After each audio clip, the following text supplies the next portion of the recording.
좀 템포를 빨리 할게요. 이미 다 말로 설명드린 내용이지만 요 B부터 먼저 해요. 여러 후배님들이 머릿속에다가 수평선을 그으세요.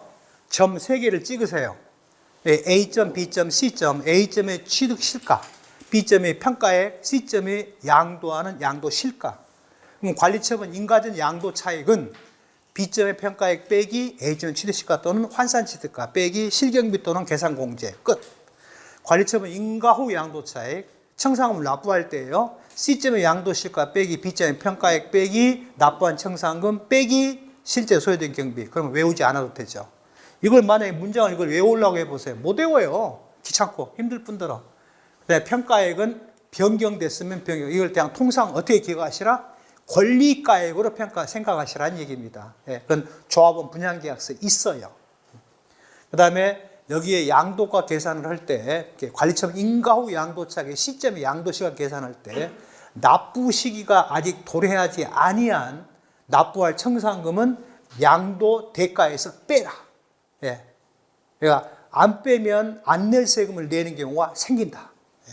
그 이야기만 잘 기억하신다면 그건 실수가 없을 걸로 보입니다. 나머지는 사례고요. 자, 이제는요. 청산금을 지급받았을 때의 양도차익 계산 방법이에요. 지급받았을 때. 마찬가지로 A점, B점, C점 3개를 점을 찍어라. 그러면 청산금을 지급받았을 때의 관리처분 인가 후 양도차익. 요놈이죠? 요놈이요? 요놈이요? 아, 바뀌었네. 맞죠? 관리처분 인가전 양도차익이요. 그럼 B점의 평가액 빼기 A점의 취득실가 또는 환산취득가 빼기 실경비 또는 계산공제액 가로 닫고 곱하기 분수의 분모 곱하기. 제가 교육원에서요. 곱하기 않고 곱하기 그랬어요. 그랬더만 강의 끝나고 어떤 여자분이 오셔서 여직원에서 묻습니다. 곱하기가 뭐예요? 그러더라고요. 그때 아차 곱하기라고 했는데 곱하기라고 해야 되는데 곱하기 하니까 사투리를 받아들이고 못 알아먹은 거예요. 예.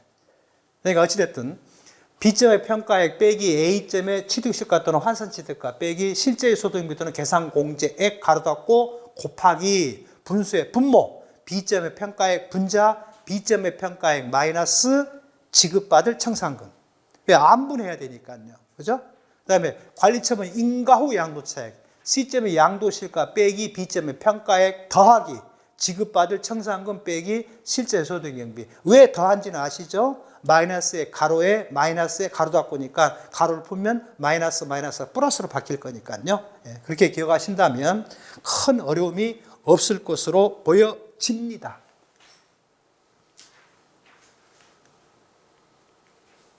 다음에요. 청산금을 지급받았을 때 양도차익 계산 방법이에요. 청산금이 원론적으로 1세대 1주택 비과세권을 충족한 상태에 청산금을 지급받은 것은 비과세예요. 그런데 만약에 비과세 요건을 충족을 못했거나 12억을 초과한다고 한다면 지급받은 청산금은 과세 대상일 수밖에 없죠. 그렇죠? 그러면 양도과는 당연히 청산금을 지급받은 청산금이 되겠죠. 그렇죠? 그 다음에 공제할 필요경비인 청산금의 상당, 지급받은 청산금 상당 것은 관리처분의 인가리 현재의 평가액이 되겠죠. 근데 문제는 이것이 짬뽕이 되어 있죠. 즉, 기존 부동산의 취득가액이 관리처분이 나면서 3억짜리가 5억짜리 평가받았는데 5억짜리 중에 3억은 아파트로 가고 2억은 내가 지급받는다는 얘기죠. 그럼 관리처분 인가전 양도차익 중에 청산금에 상당하는 만큼의 양도차익을 안분해야겠죠. 그래서 관리처분 인가전 양도차익 곱하기 아까는 어떻게 했어요? 아까는 청산금을 지급받았을 때의 관리처분 인가전 양도차익은 관리처분 인가전 양도차익 곱하기 분수의 분모 B점의 평가액 분자 B점의 평가액 마이너스 지급받은 청산금이었잖아요. 이것은 어떻게 해야 돼요? 관리처분 인가전 양도차익 곱하기 분수의 분모 B점의 평가액 분자 지급받은 청산금을 대입하면 쪼개져 나오겠죠. 자, 그러면 지급받을 청산금에 상당한 양도차익이 과세 대상이라고 합시다. 그럼 어떻게 해요? 그걸로 세금 내고 말아요? 혹시 다른 방법 없을까요? 세금 적게 내는 방법 없을까요? 즉, 감면이 가능하냐는 얘기예요. 감면 가능할까요? 안 할까요? 둘 중에 하나예요. 감면 대상 됩니다. 조특법 17조. 사업인정 고시인 사업시행 인가일 전 2년 이전에 취득한 경우로서 도시 및 주거 환경 정비법에 따른 그 정비사업 조합에 양도할 때는 뭐 해줘라? 감면해줘라. 예, 감면 규정이 있어요. 77조 1항 제2호입니다. 그래서 그런 경우에 청산금 상당 부분에 대해서는 이것이 감면 대상이 된다라는 얘기가 되겠죠. 나머지 부분에 대해서는 뭐 큰 문제 없겠죠. 나머지 유권 해석은 여러 후배님들 읽어보시도록 하고요.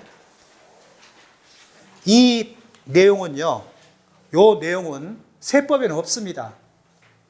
근데 지급받을 청산금이 있는데 그 상태에서 증여를 받거나 또는 상속일을 받거나 또는 매각을 할 때 조합운임증권을 매각하면서 매매 특약이 있어요. 지급받을 청산금은 매도자에게 기속휴를 한다. 예, 그런 경우도 있고 또는 지급받을 청산금은 매수자가 지급받기로 한다라고 하는 경우도 있어요. 첫 번째요. 청산금을 만약에 지급받을 그 권리를 증여받았다고 합시다. 그러면 증여받은 재산에 상속받은 재산의 취득가액은 뭘로 쓰게 돼 있어요? 시행령 160조 9항에 있어요. 상속이나 증여받은 경우가 있다고 한다면 상속재산 평가액, 증여재산 평가액으로 한다. 다만 지방청장, 세무서장이 그 가액을 경정할 때는 경정가액에 따른다 라고 되어 있죠. 그러면 두 번째요. 매수자가 청산금을 지급받기로 하기로 했다. 그러면 양도가 속에가 지급받을 청산금이 들어가 있을까요? 안 들어가 있을까요? 15억에 매매키로 한다. 근데 특약사항에 15억에는 지급받을 청산금이 포함된 걸로 한다. 즉 청산금을 매수자가 인수하기로 한다라고 한다면 청산금을 지급받은 게 납세 의무자가 누구한테 있어요? 매수자한테 있겠죠. 근데 대부분이 그렇게 안 해요. 왜 안 하냐면 고가에 걸릴까 봐 그렇게 안 해요. 안 하고 청산금은 매도자가 받기로 한다. 이렇게 해놔요. 대부분이 계약이 그렇게 이루어져요. 그럴 때는 양도세 납세 의무자 누구한테 있다? 양도자한테 있어요. 그러니까 청산금을 지급받을 경우가 그렇게 많지는 않아요. 10건 중에 한 건이나 있을까 말까. 대부분이 청산금을 납부하는 경우가 태반의 경우입니다. 근데 요즘은 또 청산금 지급도 안 받아요. 1+1이요.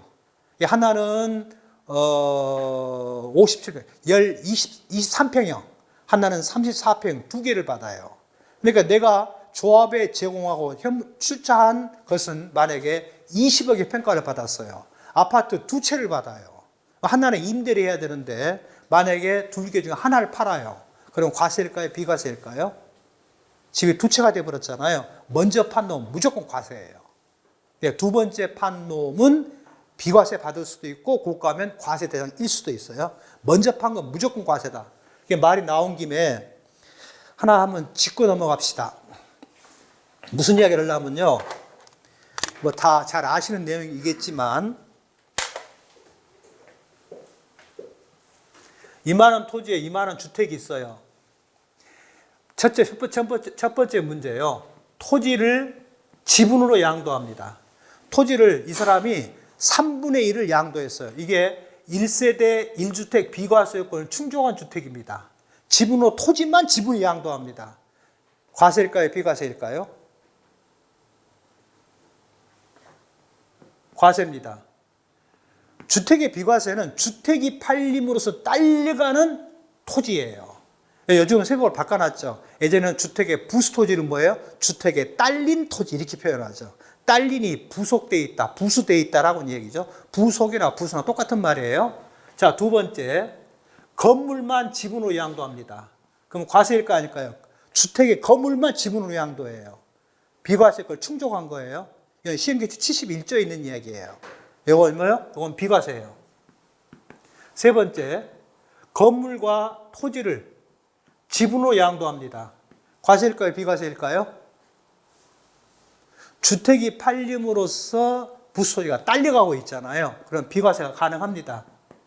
그런데요, 어떤 때는 비과세인데 어떤 때는 과세가 될 수 있어요. 어떤 때 과세가 돼요? 이게 통째로 판다고 했으면 12억 초과분이라고 한다면 어떻게 돼요? 고가에 걸리잖아요. 그죠? 그러면 12억 초과 상당분은 과세를 해야 돼요. 자, 다음에요. 네 번째. 토지를 분할해서 양도합니다. 분할. 내 땅이 있는데, 내 땅이 100평이 있는데 5평이 도로로 편입이 돼서 분할이 돼요. 그럼 과세 비과세일까요? 과세일까요? 비과세일까요?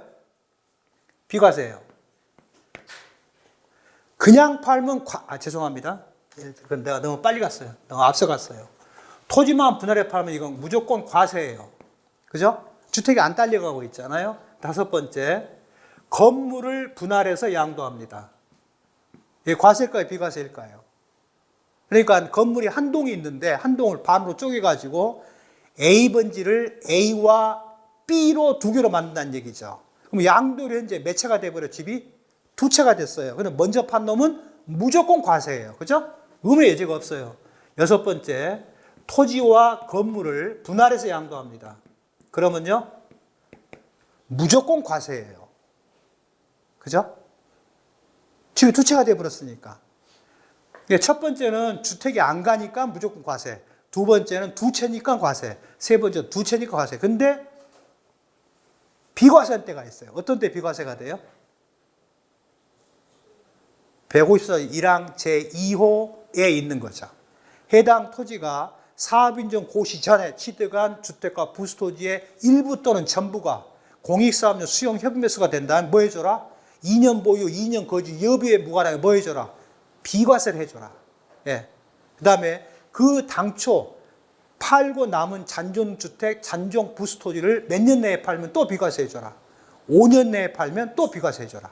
예. 거기에 규정이 있죠. 그러면 이건 비과세가 가능해요. 그런데 어떤 때가 또 과세가 돼요. 어떤 때는요? 수용협의소는 비과세 해주는데 통째로 봤을 때 10억이 넘어서게 되면 뭐가 돼요? 고가에 또 걸려요. 그러면 그때는 또 과세가 돼요. 근데 과세가 된다면 곧바로 다 과세냐? 그렇지는 않아요. 사업인정 고시 전 2년 이전에 취득했다면 공익사업은 수용이 되고 있잖아요. 그럼 뭘 해줘야 돼요?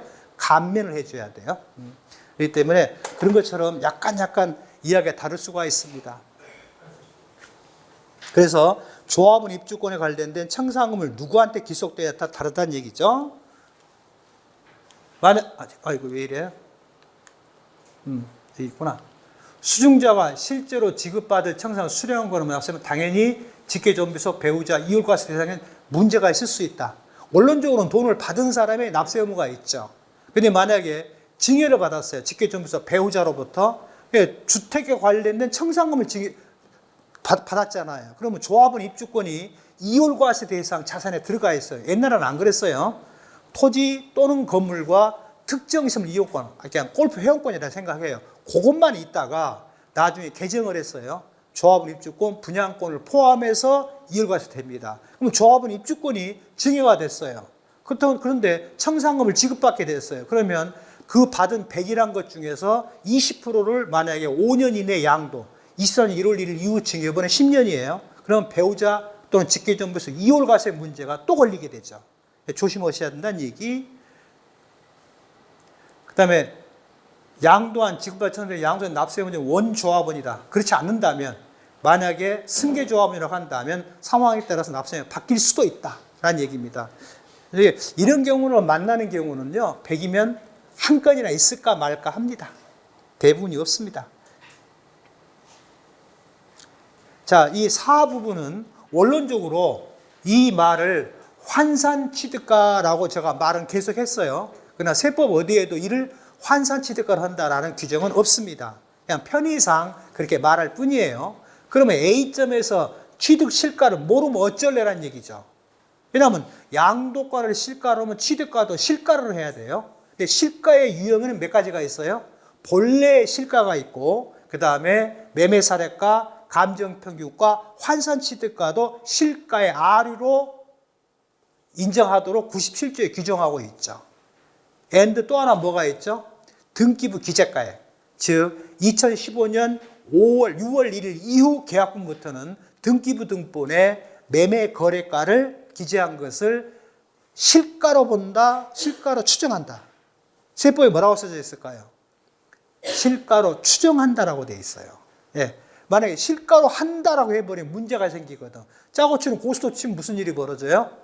무조건 갖다 끌어다 써야 돼요.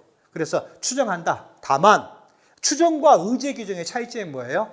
추정은 반증을 제시하면 뒤집힙니다. 의제는 반증하건 말건 일정 성립 요건만 충족되면 무조건 과세를 해버리는 게 의제 규정이죠. 그래서 상속 증여세법 의제 규정이 있고 추정 규정이 있죠. 배우자 증여 추정 규정이 있죠. 예. 그래서 추정과 다르다. 소수세법에서는 추정한다. 다만 세무서장 또는 지방국세청장이 확인된 때에는 확인된 금액에 따른다라고 일종의 단서를 하나 적용해 놓고 있죠. 그래서 아무튼 그러면 어떻게 할래? A점의 취득가액은 B점의 평가액을 B점의 평가를 현재 토지건물 기준시가를 분모해 놓고 분자에다가 당초 취득을 한 토지건물 기준시가를 분자에 대입해라.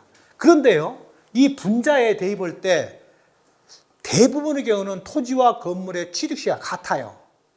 그런데 토지를 먼저 취득하고 건물을 나중에 취득하는 경우도 있고요. 건물을 먼저 취득하고 토지를 나중에 취득하는 경우도 있어요. 그러면 원론적으로는 건물을 취득한 때의 토지 건물 기준시가를 계산해서 건물 계산하고, 왜냐하면 개별주택 가격 역산을 해야 되니까요. 그 얻어진 금액을 다시 또 뒤집어야 되는데 고민하지 마세요. 하지 말고 혹여라도 이 분자에 해당되는 이 부분이 토지와 건물의 취득시가 다르면 어쩔래? 따지지 말아라. 그냥 토지 취득한 기준시가를 넣어버리면 돼요. 그 다음에 건물의 기준시가를 넣어버리면 돼요. 건물 취득 당시에. 근데 원래는 이게 뭘 내야 돼요? 이게 단독주택의 경우와 태반의 경우니까요. 원래는 분모 분자에 뭘 내야 돼요? 개별주택 가격을 넣어야 맞죠. 근데 어차피 개별주택가를 역산한다면 역산은 뭘로 역산을 해요? 토지 기준시가와 일반 건물 기준시가를 역산하거든요. 그럼 비율이 똑같아요. 그러니까 똑같이 넣어도 하대에 관계없다. 그러나 원론적으로는 단독주택은 개별주택 가격을, 아파트 연립 다세는 공동주택 가격을 넣어야 돼요. 예. 근데 이제 2005년 전에 취득한 경우로 한다면 2005년 최초 공시된 개별주택 가격을 역산을 해야 돼요. 또 귀찮을 일이죠. 그런데요, 공동주택 가격은요, 지금 만약에 어떤 아파트인데요, 87년에 취득했다고 합시다. 공동주택 가격을 최초로 언제 공시했어요? 2005년 4월 30일 최초 공시를 했었어요. 그러면 87년도에 공동주택이 있어요, 없어요? 없어요. 그럼 원론적은 2005년 4월 달에 공시된 공동주택 가격 곱하기 분수의 분모, 2005년 4월 30일에 토지건물 기준시가 합계액 분자, 80년도에 토지건물 합계액을 대입하는 게 맞습니다. 근데 그렇게 하면 큰일 나요. 왜 그럴까요? 우리 소수법 99조에 이렇게 써놨어요. 공동주택 가격을 기준시가로 하되 공동주택 가격을 공시하기 전에 국세청장이 아파트 등 기준시가를 고시한 사실이 있다면 이를 뭘로 본다? 공동주택 가격으로 본다라는 규정이 있기 때문에 만약에 아파트라고 한다면 연립은 50평, 160평방미터 이상인 것만 공시했어요. 다세대나 다가구는 안 했어요. 아예 한 적이 없어요. 그러니까 아파트라고 한다면 관과하면 안 돼요. 예. 그 다음에 전용 면적이 50평인 160평방 이상인 경우에 해당되는 경우는 고시를 국세청장이 했었어요. 그러니까 법령정보 시스템 홈택스 들어가면 기준시가 조회란이 있잖아요. 거기 가서 반드시 조회를 해봐야 돼요.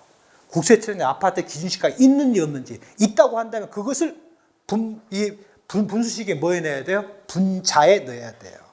예, 간혹 실수하는 경우가 있습니다. 그러니까 무슨 이야기냐면요, 이 이야기예요.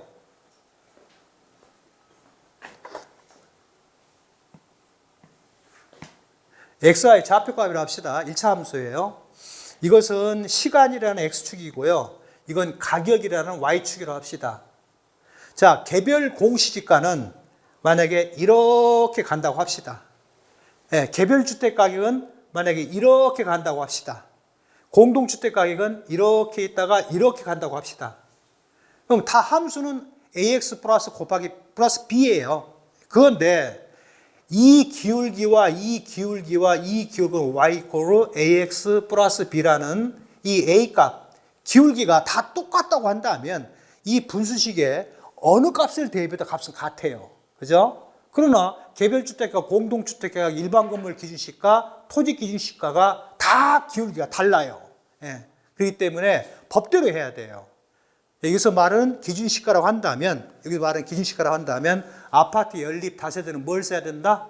공동주택가를 써야 된다. 아파트 연립 다세대가 아니라고 한다면 개별주택가를 써야 된다. 만약 개별주택 가격도 없다면 토지 건물 기준 합계액을 내야 된다. 그죠? 그러니까 기준시가가 대표적인 게 뭐가 있죠? 개별주택 가격, 공동주택 가격, 일반 건물 토지 기준시가가 있죠. 또 하나 뭐가 있죠? 또 하나 있어요. 오피스텔 기준시가. 오피스텔 2005년 1월 1일자 최초 시행을 했어요. 그러니까 그 날짜를 잘 기억을 하셔야 돼요. 물론 컴퓨터가 지원해 준지는 모르겠습니다. 예. 그래서 상호상은 틀리기 때문에 이 계산식 넣을 때 굉장히 조심하셔야 돼요. 다만 A점의 취득가를 모를 때만 이 계산식을 쓴다라는 얘기입니다.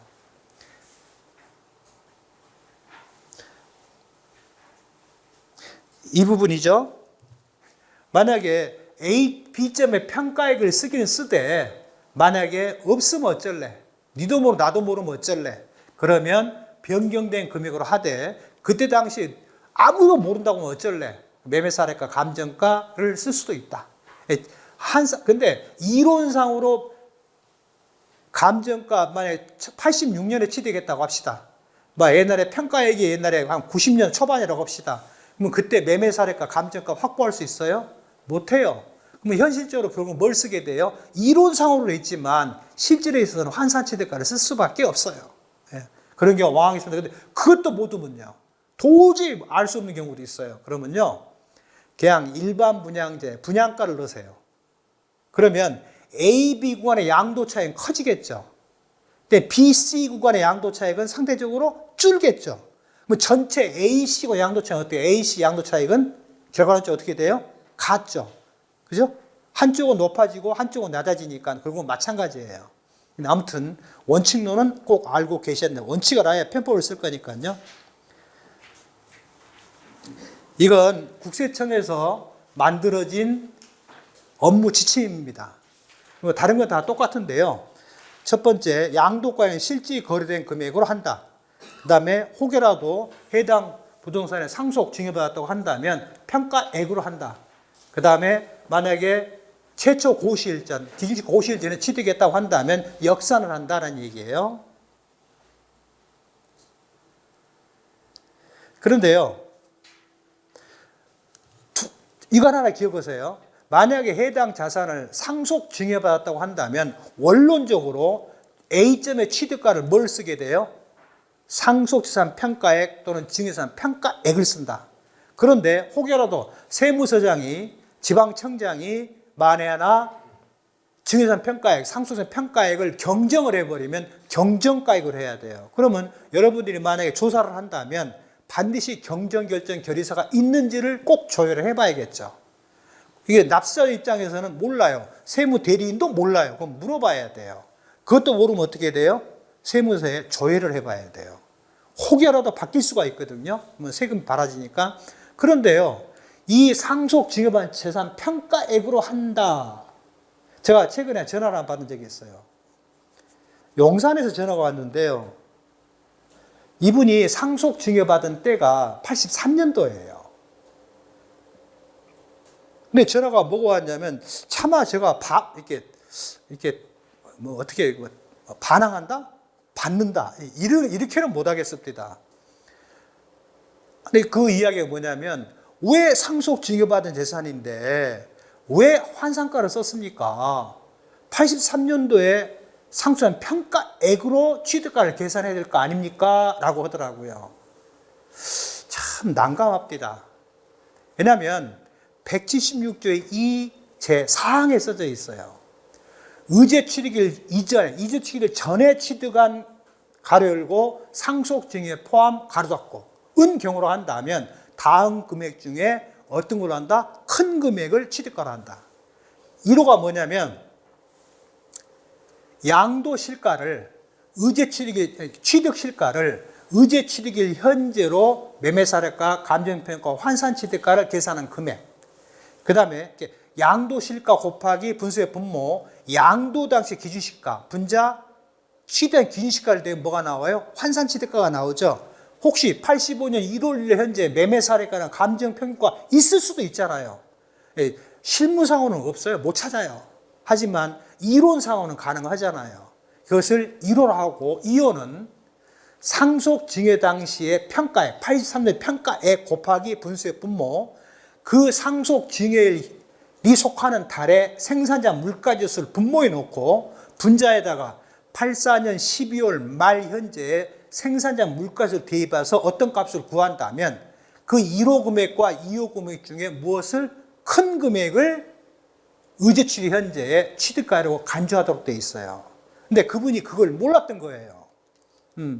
그러니까 상속 증여받았으니 무조건 평가액의 취득가 아닙니까? 그러니 83년도에 상속을 받았다 하더라도 의제 취득 현재의 평가액은, 취득가액은 그 83년도에 평가액 아닙니까? 이거 수용신고해야 될 텐데요. 이렇게 말하더라고요. 그래서 제가 그랬어요. 혹시 저 아시냐고. 그러니까 안 돼요. 그러면 기분나고 생각하지 말고 시행령 170조 이 사항 한번 같이 읽어보자. 거기에 가로 열고 상속 점 찍고 증여 포함 가로 닫고 써져 있지 않느냐. 평가액으로 한다는 것은 의제 취득일 이후에 취득한 경우를 말하지는 않았지만 170조 2의 사항에다가 의제 취득 전에 취득한 경우에 상속증여를 포함한다고 썼기 때문에 163조 9항은 자동적으로 누굴 말해요? 의제 취득 이후에 상속 증여받은 걸 말할 수밖에 없다. 그죠? 그래서 환산취득가 맞습니다. 그러니까 멋쓰게 하더라고요. 그래서 그냥 여담했어요. 그래서 열심히 이러시라고. 예, 그런 것처럼 약간 차이가 있다라는 얘기입니다. 자, 장기보유 특별공제는 수없이 말씀드렸어요. 관리처분 인가전 양도 차익에 대해서만 한다. 즉 부동산에 상당하는 양도 차익에 대해서만 적용한다라는 얘기입니다.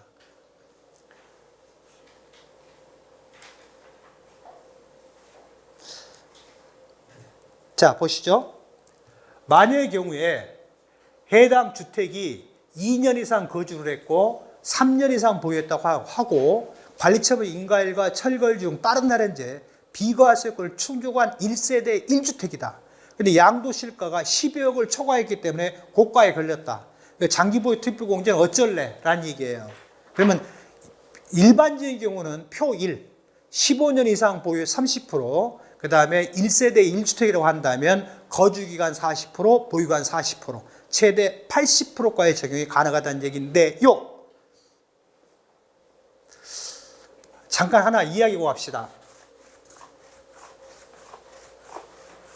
이게 어디서 문제가 되냐면요. 나중에 비사업용토에서 가는 문제가 되는데요. 아마 아까 령 160조에 과세 대상 양도 차익은 전체 양도 차익 곱하기 양도 가액분의 양도가 마이너스 12억 이렇게 하는 게 되어 있죠? 네. 전체 양도 차익 곱하기 양도가분의 양도가 마이너스 12억 12억 초과 상품 양도 차익은 과세를 할 게 원칙이잖아요. 근데 여기 양도 차익에는 이 12억은 이 양도가는 다 뭐예요? 토지만이에요? 건물과 다 포함된 거예요? 다 포함된 거죠.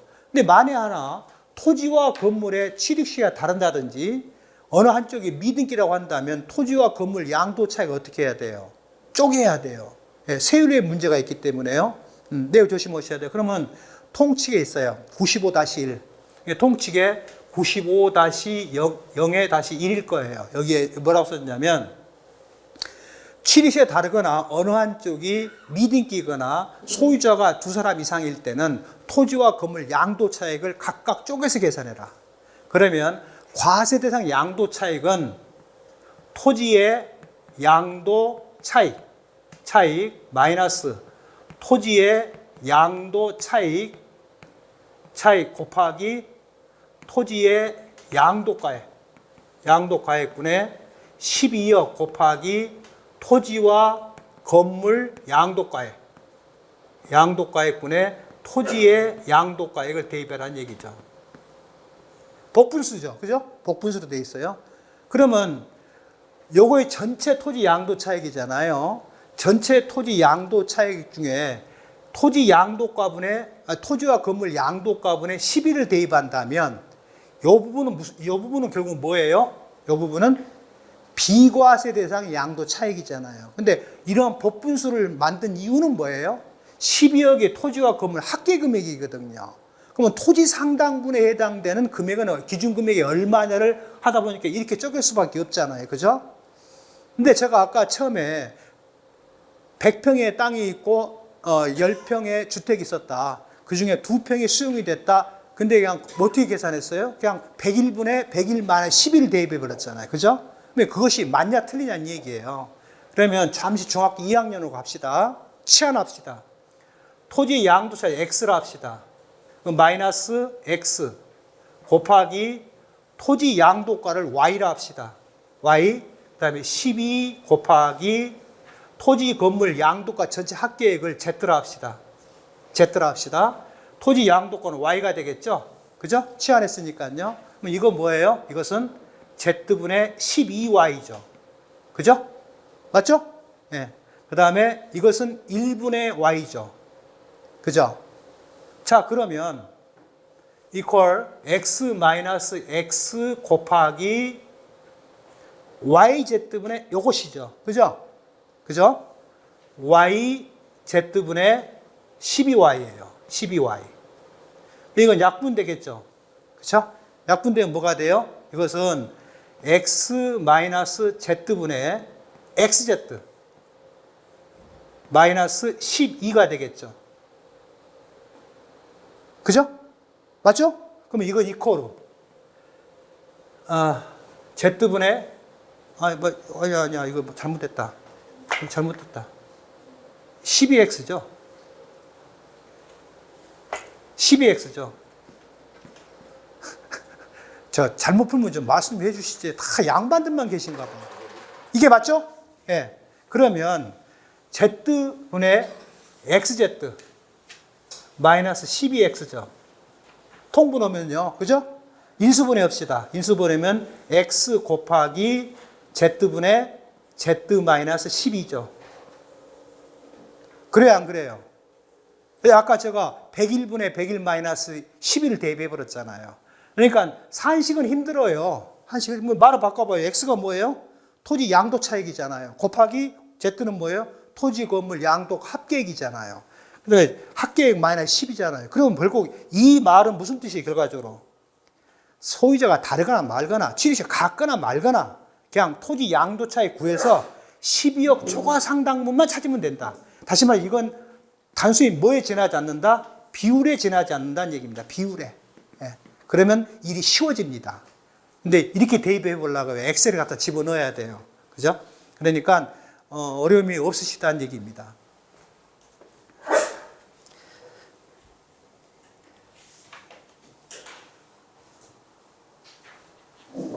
그래서 어찌됐든 인가전 양도 차익에 대해서는 장투공제를 해주지만 인가 후 양도 차익에 대해서는 장투공제를 할 수 없다. 근데 그 두 개로 쪼개지더라. 2006년 1월 1일부터는 재개발, 재건축, 정비사업. 그 다음에 2022년 1월 1일 이후부터는 가로주택 정비사업, 자율주택 정비사업, 소규모 재개발 사업. 그 앞에 것은 뭐예요?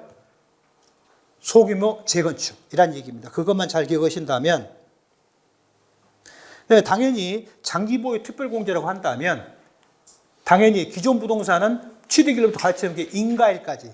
왜 사업시행계 인가에 왜 나와요?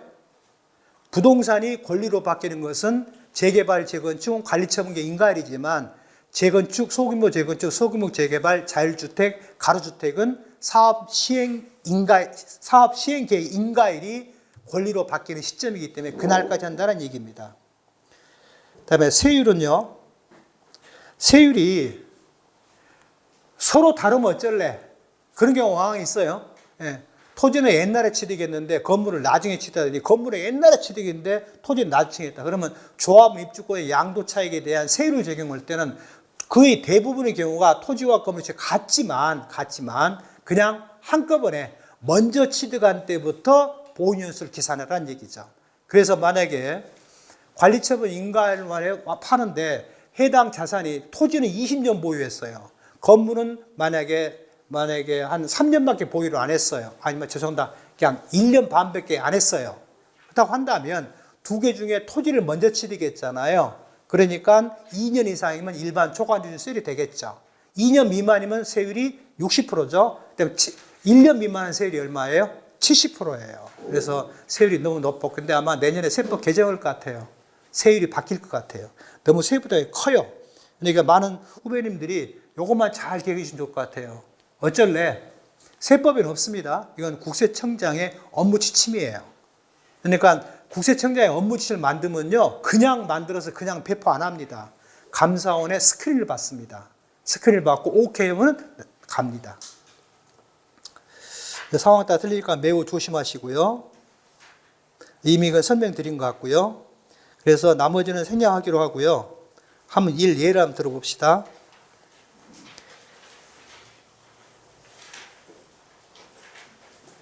이거 한번 해보시죠. 35쪽입니다. 조합입주권 양도세 계산 사례입니다. 이건 제가 만든 게 아니에요. 그때 국세청 업무지침이 나올 때 같이 붙어와 있던 거예요. 차이점은 큰 차이는 없는데 마찬가지입니다. 자, 단독주택과 부수토지가 재개발, 재건축에 들어갔답니다. 청산금을 납부한 경우로 합니다. 그러면 아까 계산식에 A와 B가 생각나시죠? 인가전, 인가후를 생각하셔야 돼요. 90년 9월 1일 날 취득했대요. 그러면 시세 취득가는 6억 6,800이고 필요금이 200만 원이래요. 그러면 관리처분 인가전, 죄송합니다. 관리처분 인가 2009년 6월 15일이에요. 평가액이 8천이고요. 청납금 5천이랍니다. 그럼 요것만 갖고 생각해 봅시다. 관리처분 인가전 양도 차익은 8천 마이너스 6,800 마이너스 200 그러면 관리처분 인가전 양도 차익이 나오겠죠. 근데 만에 하나 이 취득가를 6,800 모른다면 어쩔 거예요. 이 8천 곱하기 분수의 분모 2009년 6월 15일 현재의 토지건물 기준식 합계 분자 99년 9월 1일 현재의 토지건물 기준식 합계액을 대입하면 어떤 금액이 환산돼 나오겠죠. 그러면 기타 필요 200만 원은 필요 없는 거죠. 뭐 해야 돼요? 분자값인 기준시가의 3% 계산 공제를 해야 되겠죠. 그 다음에 조합 입주권 양도 내용입니다. 자, 평가액은 8천인데 양도가 1억 5,100이에요. 필요금 100만 원이에요. 그럼 어떻게 해야 돼요? 양도 실가 시점의 양도 1억 5,100 빼기 8천만 원 빼기 100만 원 빼기 5천만 원. 그죠? 그러면 양도 차익 계산되겠죠? 그러면 나머지는 일사천리겠죠. 청산금을 지급받을 때를 한번 해봅시다.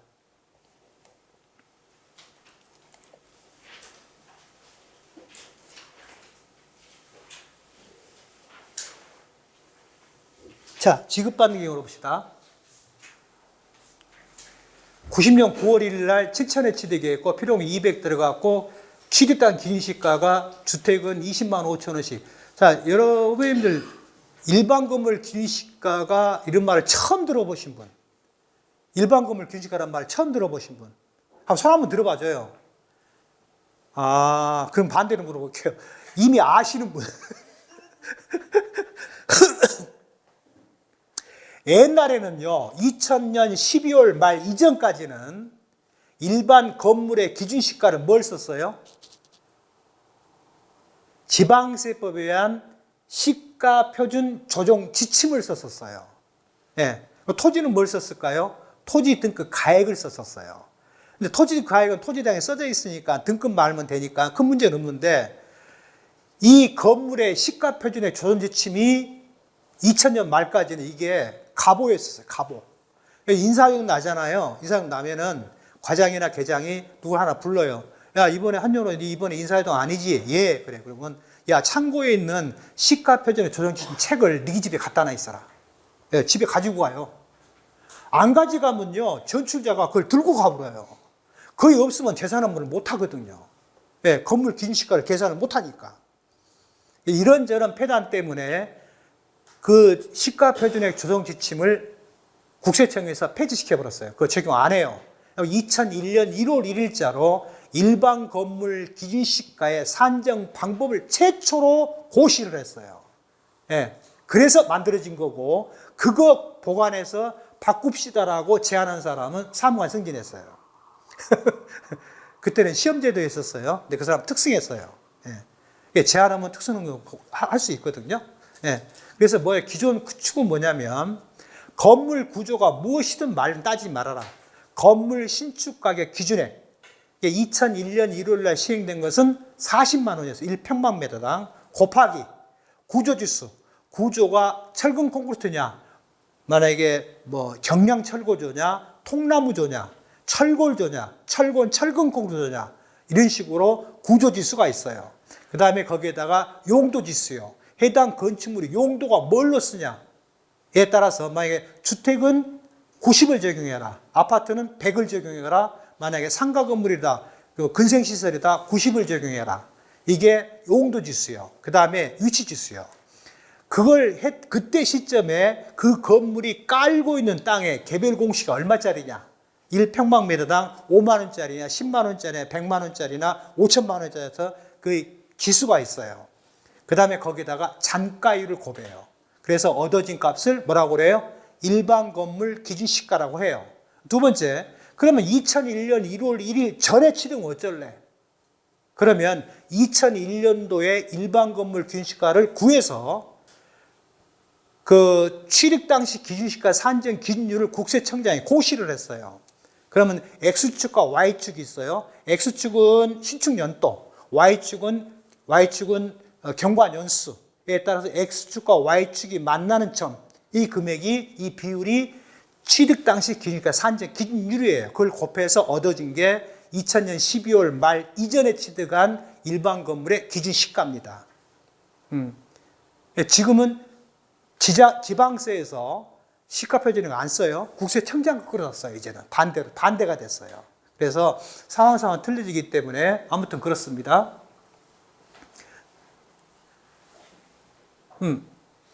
좋아요. 자, 그러면 관리처분 인가전 양도 차익은 원론적으로 8천만 원 빼기 7천만 원 빼기 200만 원이죠. 그죠? 그런데 청산금을 지급받는다고 했어요. 그럼 어떻게 해야 돼요? 안분해야죠. 그럼 밑에 봅시다. 여기에 8천이고 지급받는 2천만 원이에요. 그러면 그 분수식에 분모가 뭐가 들어가요? 8천이 들어가겠죠. 분자는 뭐가 들어가요? 8천 마이너스 2천 해야 되겠죠. 그러면 그 아파트로 변환되는 부분의 상당한 만큼의 양도차익이 쪼개져 나오겠죠. 자, 관리처분 인가 후 양도차익은 7,100 빼기 8,000 더하기 2,000 빼기 100만 원. 그렇게 하면 관리처분 인가 후 양도차익이 나오겠죠. 됐습니까? 예. 제가 하도 이야기를 많이 해서요. 충분히 기억하시리라 생각해요. 외우려고 하지 마세요. 그냥 수평선에 점 3개 찍고 기억하시게 되면 굉장히 쉬워질 겁니다.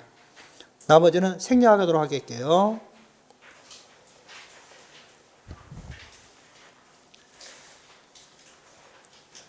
혹시 지금까지 설명드린 게 조합원 입주권을 양도했을 때 비과세 규정, 조합원 입주권 주택이 있을 때 비과세 규정, 그 다음에 과세 대상이거나 고가주택일 때의 양도차익 계산 방법인 관리처분 인가전, 관리처분 인가 후 양도차익을 설명을 드렸어요. 이제는 신축 완성된 주택의 양도차익 계산 방법이에요. 맥락은 똑같습니다. 똑같으니까 조합원 입주권 양도차익 계산 방법을 머릿속에 안 들어있으면 이거 백날 봐도 무슨 말인지 못 알아먹습니다. 그래서 166조 2항에 있는 계산식인 조합 입주권 양도차익 관리처분 인가전 인가 후 양도차익이 완전히 이해가 돼야 돼요. 이해가 되면 신축 완성된 주택에 대한 양도차익 계산은 굉장히 쉽습니다. 하나만 조금 생각만 바꾸면 돼요. 그래서 이번 시간은 여기까지 하고요. 10분 쉬고 40분에 다시 지금 35분에 다시 시작하도록 하겠습니다. 수고하셨습니다.